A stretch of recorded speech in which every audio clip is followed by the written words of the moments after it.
Today I'm going to be reviewing The Midnight Library by Matt Haig, written in 2020. So this book is great for anyone suffering from the should've, could've, would've's traps that we all go through sometimes.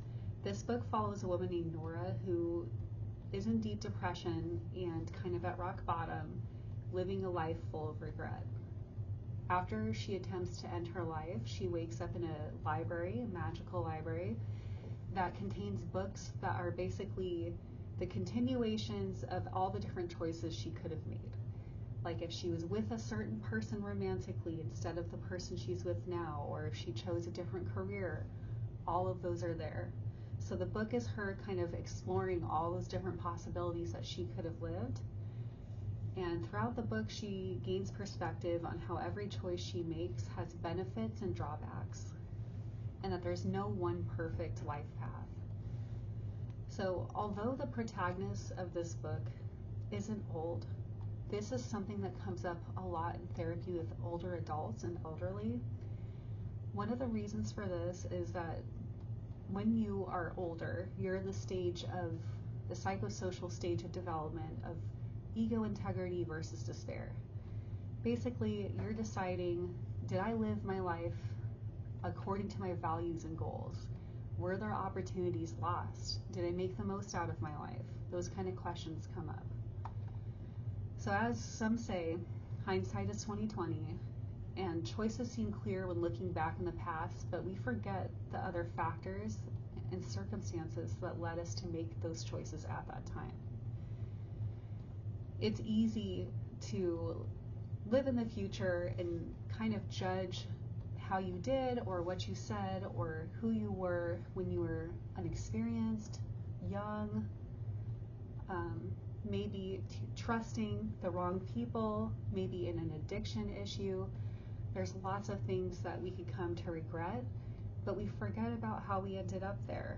For example, some people in addiction, they end up there because they're going through grief. They're going through depression and they have no other way to help themselves feel better, and they don't learn the skills till much later of how to cope with those things, but they're very hard on the damage that their lifestyles have caused. Some people regret decisions like not taking certain jobs. Well, maybe at the time you had to take a job that was practical and not a job that promoted your art or promoted your music. But looking back, in a stable home where you have enough, it seems like you should have done it. So the antidote to these things, to this crisis of regret, is to have forgiveness for yourself, realizing that you did the best that you could with what you had available to you at the time in that particular circumstance. You also need to look at your regrets as a life lesson, that you did gain something from that experience, even if it was not the right thing or you made a mistake.